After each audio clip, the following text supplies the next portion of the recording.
Bonjour et bienvenue dans cette vidéo dans laquelle je vais vous parler de notre nouvel outil keyword.gg. Je suis Sylvain Perronnet, l'un des créateurs de l'outil, et aujourd'hui je vais vous expliquer tout ce que vous devez savoir sur cet outil, quelle a été notre idée à l'origine, à quoi il peut vous servir, comment il fonctionne.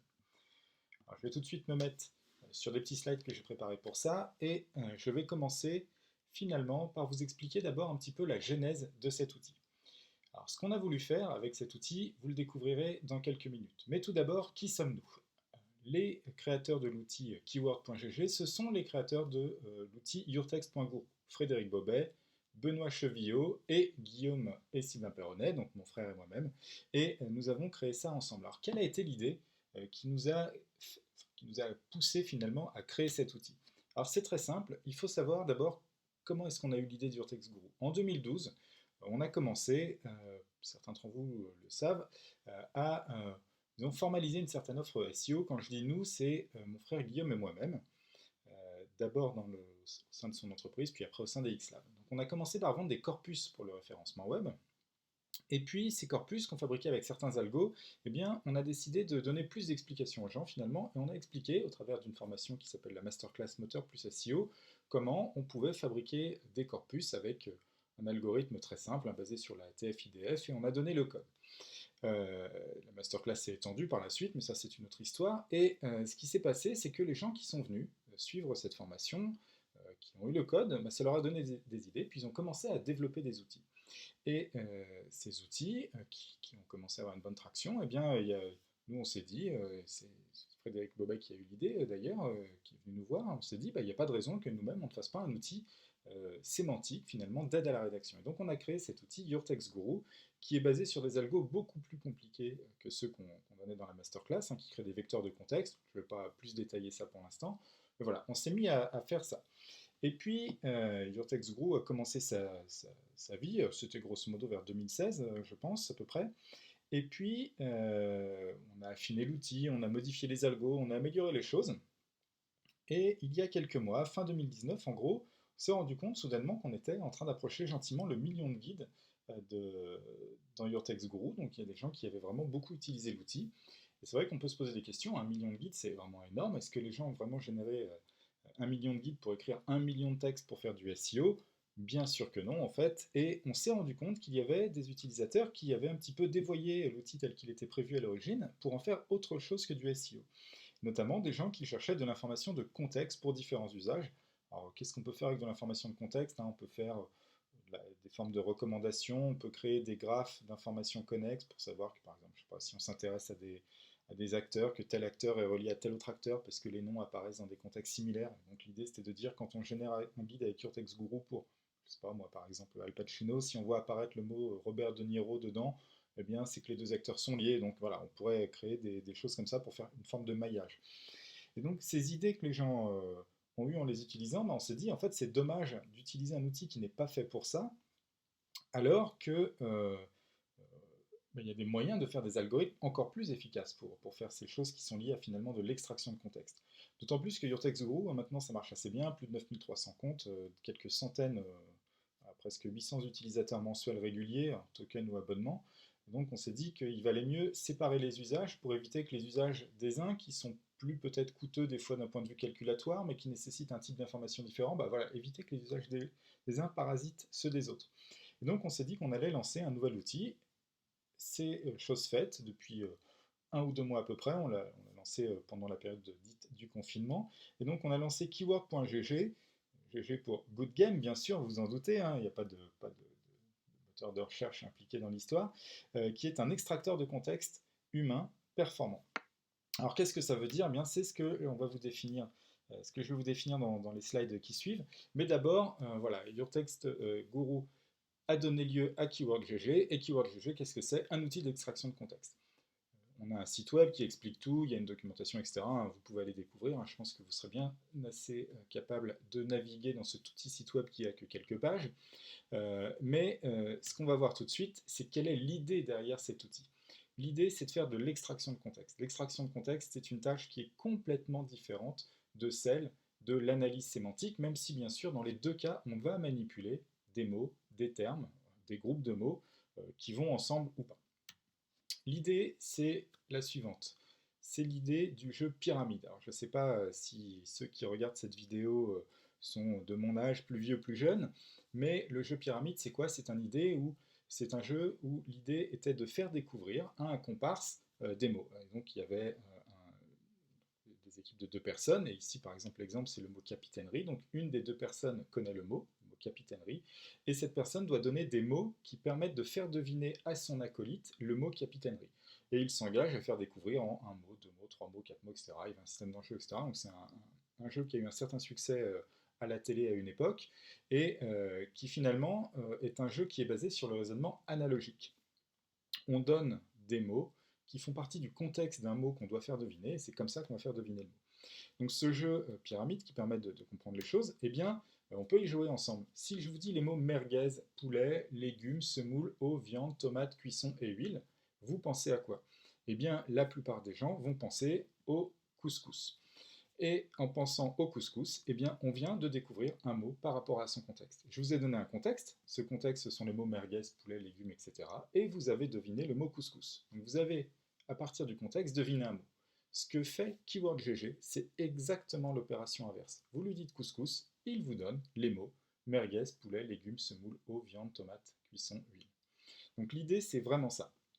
L'idée, c'est de faire l'opération inverse de ce que fait l'humain qui, à partir d'un contexte, devine un mot. Alors, à quoi ça peut servir et comment ça marche? Donc d'abord, comment ça marche? Eh bien, pour faire deviner un contexte à partir d'un mot, il faut connaître les relations entre les mots. Et pour ça, on utilise ce qu'on appelle des vecteurs de contexte. Alors les vecteurs de contexte, c'est déjà d'une certaine manière ce qu'on faisait dans Vurtex Guru, mais de manière un petit peu moins fine. Pourquoi? Parce que c'est calculatoirement très compliqué de faire des vecteurs de contexte, et pendant très longtemps, il n'existait pas d'algo très efficace pour faire ça. Oui, il y a de nombreux algorithmes maintenant qui existent, hein, si vous êtes venu dans nos masterclass, vous le savez, qui permettent de calculer des choses plus fines au niveau sémantique, hein, ces fameux vecteurs de contexte, BERT, FastText, Word2Vec, qui est dû à Thomas Mikolov, hein, toutes ces méthodes, vous en avez peut-être déjà entendu parler, et c'est ce qu'on va utiliser ici dans Keyword GG. Ce qu'on va faire, c'est ce modèle vectoriel des vecteurs de contexte, où on va avoir des vecteurs mathématiques qui vont représenter toutes les relations qui existent entre toutes les paires de mots possibles. Ici, mon exemple, hein, c'est toujours le même, vous le savez, l'exemple de la loutre, elle a une certaine relation avec les castors, et cette relation, elle vaut 0,1. Peut-être parce que les loutres et les castors s'aiment pas trop. Loutre et rivière sont des mots qui sont plus en adéquation. On les retrouve plus souvent ensemble dans le même contexte, c'est 0,9. Pourquoi? Parce que la loutre, c'est un animal qui vit dans la rivière, etc., etc. Grosso modo, avec les vecteurs de contexte, on va fabriquer beaucoup de données qui vont nous donner les relations entre tous les mots de la langue. Et donc c'est ça qui va nous servir à travailler ensuite pour comprendre finement comment les mots apparaissent les uns par rapport aux autres.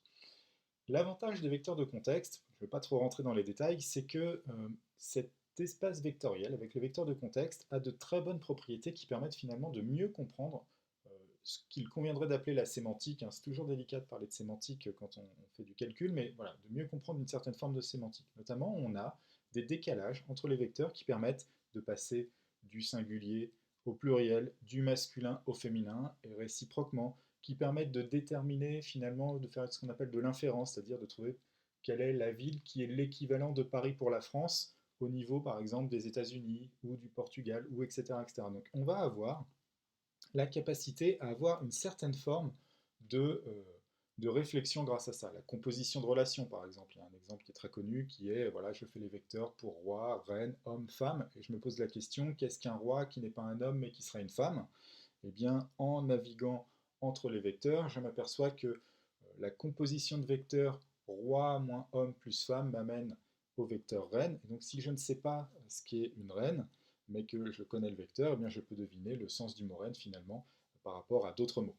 Et donc, c'est exactement ça qu'on va utiliser avec tout un tas de bonnes propriétés, ce qui va être très très utile par la suite.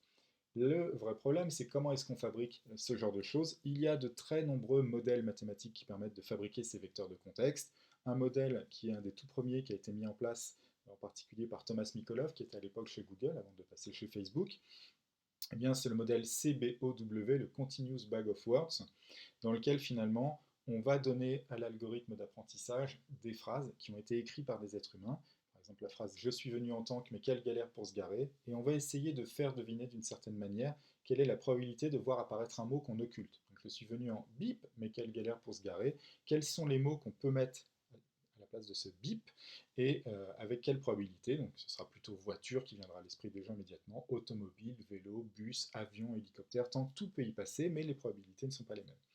La quantification de la probabilité d'apparition de tous les mots de la langue possibles dans tous les contextes possibles, c'est-à-dire ceux qu'on connaît au niveau de son corpus documentaire, ça permet de calculer des probabilités d'apparition des mots conjointement dans des contextes, on va dire, communs. Et c'est ça finalement qui va permettre de calculer les vecteurs de contexte. Alors la problématique calculatoire, quand on est un moteur de recherche ou un opérateur qui fait une intelligence artificielle à très grande échelle, eh bien c'est comment est-ce qu'on fait pour calculer ça efficacement. Et pendant très longtemps, on était sur des méthodes dites d'algèbre linéaire standard où il fallait vraiment stocker en mémoire tout le modèle pour faire les calculs, etc. Et donc c'était pas possible de faire des choses très impressionnantes. Et puis, ce qui a été montré par un certain nombre de personnes, c'est qu'en utilisant des réseaux de neurones, on peut faire un calcul qui est raisonnablement efficace et qui permet d'avoir tout le temps un modèle qui est opérationnel, même si au début il n'est pas de bonne qualité, au fur et à mesure il s'améliore, au fur et à mesure, c'est-à-dire au fur et à mesure qu'on lui fournit de la donnée. Alors, on utilise pour faire ça des réseaux de neurones. Là aussi, je ne vais pas trop vous en dire plus, hein. J'ai pris un slide que j'ai pris d'une présentation que j'avais fait à Performance Web, donc vous pouvez trouver sur YouTube ce slide et les explications qui vont avec, mais grosso modo, j'y expliquais ce qu'était un réseau de neurones avec les mains très rapidement, mais voilà, c'est ce qui est utilisé pour faire les choses au niveau des vecteurs de contexte. La suite de mon exposé, c'est plutôt quelle est la donnée qu'on utilise dans Keyword GG, parce que ce que je veux, c'est quand même vous parler de notre outil, qui, à mon avis, est un très bon outil pour faire de l'exploration de contexte, et cet outil, eh bien, il est basé sur une donnée très particulière. Pourquoi? Parce que cet outil, on veut qu'il soit le plus qualitatif possible, mais qu'il puisse avoir une utilité quand même dans le cadre d'une utilisation, je veux dire, web marketing au sens large, pas forcément pur SEO. Notre donnée, elle vient d'un corpus documentaire que j'ai dit composite. Pourquoi? Parce qu'il y a vraiment deux points d'entrée de data complètement différentes. D'abord, on a un très grand nombre de points de données qui sont extraits de sites qui sont performants dans Google. Alors j'ai mis, mais qu'est-ce que ça veut dire? Pour ne pas oublier de vous l'expliquer, qu'est-ce que ça veut dire être performant dans Google? Si on fait du SEO, on se dit un site il est performant dans Google s'il est premier. Mais non, c'est pas vrai. Un site il est performant dans Google s'il amène un fort trafic organique vers lui-même, grâce à son positionnement. Mais si on est positionné sur 10 000 requêtes en deuxième, on peut avoir un plus fort trafic organique que si on est positionné sur une unique requête en premier. Donc grosso modo, ce qu'on a fait, c'est que nous, on a choisi des contenus qui ont une performance moyenne dans Google qui est bonne. Ils ne sont pas forcément les premiers de la SERP, mais ils ont un grand flux organique qui est lié à leur positionnement global. Et puis, ces textes, qui peuvent être donc positionnés pour tout type de requête, on leur a additionné un corpus expert qui permet de capter aussi ce que nous ne connaissons pas parce que nous ne l'avons pas vu dans les meilleures pages de Google. Et donc, voilà les deux corpus qu'on utilise simultanément. Et puis, par-dessus ces corpus, on a fait passer un algo d'apprentissage pour créer un modèle de vecteur de contexte tout à fait standard. Ce qu'on a fait en plus, c'est qu'on a rendu notre outil dynamique. C'est-à-dire que la plupart du temps, quand on fait du machine learning pour ça, on va créer un très gros modèle et on va l'utiliser, puis voilà, ça va s'arrêter là. Mais nous, on a des utilisateurs qui sont extrêmement, on va dire, je ne sais pas comment le dire finement, mais qui vont avoir des envies très particulières. Par exemple, si on prend les SEO, qui peuvent être une partie de nos utilisateurs, ou même les web marketeurs globalement, il va y avoir toujours des niches extrêmement fines, et on n'a pas forcément de données dans notre corpus documentaire sur une niche très fine. Ou alors, on va être sur des niches extrêmement dynamiques. Je vous montrerai tout à l'heure un exemple, par exemple. Qu'est-ce qui se passe quand on tape le nom du Premier ministre actuel, là, qui vient d'être nommé, Jean Castex? Eh bien, l'outil Keyword GG, comme il est dynamique, il a réappris sur son modèle par rapport à de la nouveauté. Et donc, on a de la data qui est mise à jour de manière hebdomadaire par rapport à ce que nos utilisateurs recherchent. Si vous faites une recherche dans Keyword GG et que vous avez un résultat qui est un petit peu à côté de la plaque, eh bien, si vous revenez 2-3 jours plus tard, il y a toutes les chances que le résultat ait changé et qu'il soit bien plus en accord avec ce que vous attendez. Donc, il ne faut pas hésiter à l'utiliser plusieurs fois successivement. Pourquoi? Parce que l'outil apprend, et il apprend au fur et à mesure, et il améliore ses résultats. Et donc ça, c'est très très important de le comprendre, ce qui nous permet aussi d'avoir mis en production tout de suite un modèle plus petit, mais qui donne déjà de bons résultats, et qui s'affine au fur et à mesure. Parce que calculer tout de suite un modèle qui soit parfait, c'est extrêmement coûteux, et donc il vaut mieux, ce qu'on a fait, c'est qu'on a choisi de jouer dans la durée, plutôt que de mettre une énorme puissance de calcul soudainement pour faire ça. Alors ceci étant, il faut une énorme puissance de calcul pour faire tous ces calculs. Pour l'acquisition de la data, finalement c'est extrêmement balisé, hein. Je pense que ceux qui nous regardent, vous avez peut-être l'habitude de faire du scrapping, etc. Donc ok, il faut beaucoup de serveurs, des proxys pour aller chercher la data, nettoyer la data, etc. Mais ce qui coûte le plus cher finalement, c'est l'entraînement des modèles. Et pour ça, il n'y a qu'une seule solution, c'est d'avoir du GPU à gogo. Donc voilà, je n'ai pas mis de photo, mais on a des serveurs avec des cartes graphiques qui font le calcul pour le modèle. Et puis une fois que ces modèles sont faits, en vérité, sur la phase d'inférence, nous on a fait un choix d'avoir du CPU et beaucoup de RAM, et donc d'avoir plutôt voilà, des petits serveurs avec des CPU qui sont raisonnables et plus de RAM pour charger les modèles en mémoire. Donc ça c'est pour la partie service, mais une fois que le modèle est calculé. Après, vous avez peut-être vu, vous pouvez vous demander combien ça coûte, alors, je ne vais pas vous dévoiler les chiffres, mais si vous avez l'œil, vous avez vu que sur le site web, on propose une offre Private Model. L'offre Private Model, ça vous donne une idée de combien ça peut coûter de faire tout ça, puisque faire un modèle privé, c'est refaire un modèle depuis zéro avec une data qui est personnalisée pour le client. Et donc ça vous donne une assez bonne idée de ce que ça peut coûter. Voilà, alors une fois que tout ça c'est dit, maintenant, qu'est-ce que c'est que cet outil? J'ai des screenshots pour ça. L'outil, c'est d'abord une API. Pour Keyword GG, on s'était dit que le cas d'usage, ce serait d'abord des gens qui veulent utiliser l'outil pour faire de l'extraction de contexte pour une autre brique qu'ils ont déjà chez eux. Cette brique, ça peut être une brique de reformulation, d'amélioration de la requête, de transformation d'un niveau de langage dans un autre. Si vous faites par exemple un moteur de recherche spécialisé dans les textes médicaux, c'est très difficile à rechercher. Pourquoi? Parce que les personnes qui vont taper les requêtes pour rechercher, eh bien, vont taper des requêtes dans un langage qui est un langage de tous les jours, un langage qu'on trouve dans Doctissimo ou autre. Mais par contre, on doit renvoyer des pages qui ont un niveau de langage qui est complètement différent, très technique. Comment est-ce qu'on fait le passage de l'un à l'autre? Eh bien, il faut un extracteur de contexte. Donc c'est ce que font les moteurs standards, hein, comme Google, mais vous pouvez le faire vous-même pour faire de la recherche interne, par exemple sur un site très très technique, avec des requêtes qui sont non techniques, tapées par les utilisateurs. Donc pour ça, ce qu'il faut, c'est une API. Et donc le premier usage, c'est l'API. Et puis pour les gens qui sont moins familiers de la programmation, mais qui veulent quand même s'en servir, une grande partie par exemple des web marketeurs, on a décidé de faire un moteur de recherche de contexte. Donc c'est pas un moteur de recherche, c'est un moteur de recherche de contexte. Vous tapez un mot ou un groupe de mots, et ça vous donne les mots qui correspondent au contexte qui est attendu. J'ai pris un exemple qui peut parler à pas mal de gens. J'ai tapé Kylian Mbappé, avec ou pas une faute d'orthographe, je n'en sais rien même. Et mes résultats, eh bien, en mots communs, Kylian, match, équipe, Mbappé, ligue, champion, but, football, joueur, deuxième. Je pense que c'est assez compréhensible de pourquoi ces résultats sont assez corrects. Et puis dans les entités nommées, Coupe de France, Congo, Bordeaux, Thierry Henry, Portugal, Serena Williams, etc., etc., on trouve des choses qui sont là aussi très cohérentes.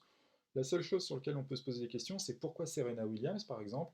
Il se trouve qu'il y a beaucoup de comparaisons qui sont faites entre Kylian Mbappé et Serena Williams. Pourquoi? Parce que c'est deux sportifs qui, dès qu'ils ont été jeunes, ont été vus et ont eu des performances absolument incroyables. Et donc, il y a un parallèle qui est souvent fait. Et donc, c'est pour ça qu'on retrouve ces mots comme étant contextuellement proches. Voilà. Donc, ça, c'est pour la partie moteur de contexte. Et puis ensuite, nous, on a développé des petits outils supplémentaires. On a fait un plugin WordPress, par exemple. Ce plugin WordPress pour le mot choucroute, hein, il vous propose choucroute, chou, plat, terre, saucisse, etc., etc. On a fait à côté un moteur d'exploration. Tout ça, c'est disponible, hein, pour le plugin. J'ai dit WordPress, mais pas du tout. C'est un plugin Chrome, excusez-moi. Pour le plugin Chrome, qui marche donc naturellement sous WordPress si vous utilisez Chrome. Pour le plugin Chrome, il est disponible sur le store. À côté, vous avez un outil d'exploration. Il est décrit sur le blog de Keyword GG, mais il est disponible sur GitHub. Voilà, donc tout ça, ce sont des petits outils qu'on a fait à côté que vous pouvez utiliser. On en sortira d'autres prochainement. Par exemple, il est très probable qu'on sorte assez rapidement, en tout cas avant la fin de l'été, une appli au moins Android, etc., etc. Donc voilà, on est sur un développement de petits outils à côté qui permettent d'utiliser tout ça. Voilà, donc l'exploration, hein, avec Keyword GG, donc c'est un petit outil que j'ai écrit, c'est moi qui l'ai fait en R, qui vous permet d'explorer successivement les champs lexicaux et les contextes successifs pour enrichir par rapport à un mot-clé et trouver de nouvelles idées euh, de rédaction, par exemple.